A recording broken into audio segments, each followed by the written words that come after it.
Hi. It's an awesome shirt. We've got all kinds of awesome clothes coming up on stage tonight. Thank you. It's the same designer that Jeremy. Oh, is it? Yeah, it says the same thing. It says we will succeed in Cree. That's amazing. Can you remind me the name of the Vox?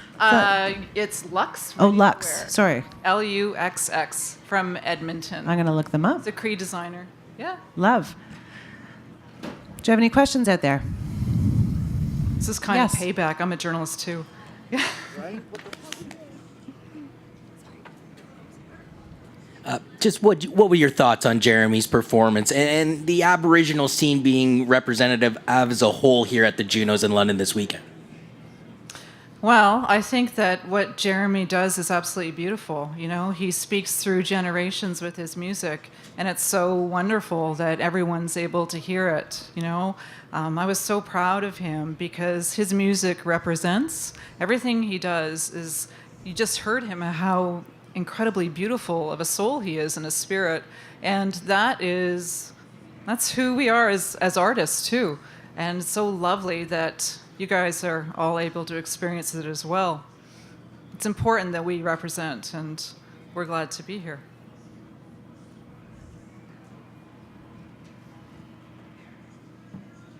I know you just mentioned you're a journalist. You're also an author. Have you always been guided by the written word? Is that always what's inspired you? Yes, I've always been a writer. I started when I was a little girl, wanted to be an author, and found that journalism was a way to actually pay for that dream in a way. So I'm lucky to be a storyteller, and I'm lucky to know the people I know and represent those stories through the books that I do and the reporting that I do in Northern Ontario and all through Canada. And storytelling comes very honesty to Indigenous cultures. It's a huge part of the culture in itself. That's true. Oral storytelling is really a huge part of what we all do.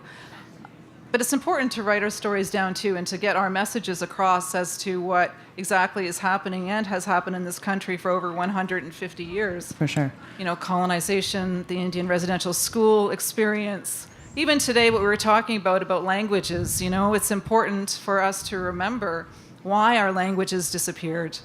And they disappeared because of residential schools, because from the mid-1880s to 1996, 150,000 Métis, Inuit, and First Nations children were taken from their families, taken from everything they know, to be assimilated into Canadian society. The last school closed in 1996. We're still coming back from that. It takes a long time.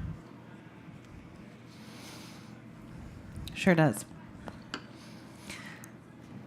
David. That would be good. Hi. David Friend from the Canadian Press. Hi. I've been speaking to a few people backstage about representation and reconciliation, and the question is, for Canadians who are wondering how can they, work with the community, get in touch, learn about the culture. One of the things that's been raised is, people could go to powwows, for example. I was wondering if you could give some insight into how you think, the average person who might want to connect can do that. Thanks for that question.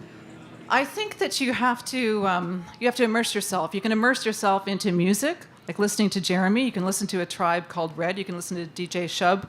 You can listen to a variety of music. You can go to restaurants that are First Nations or Inuit, Métis restaurants. There's so much you can do.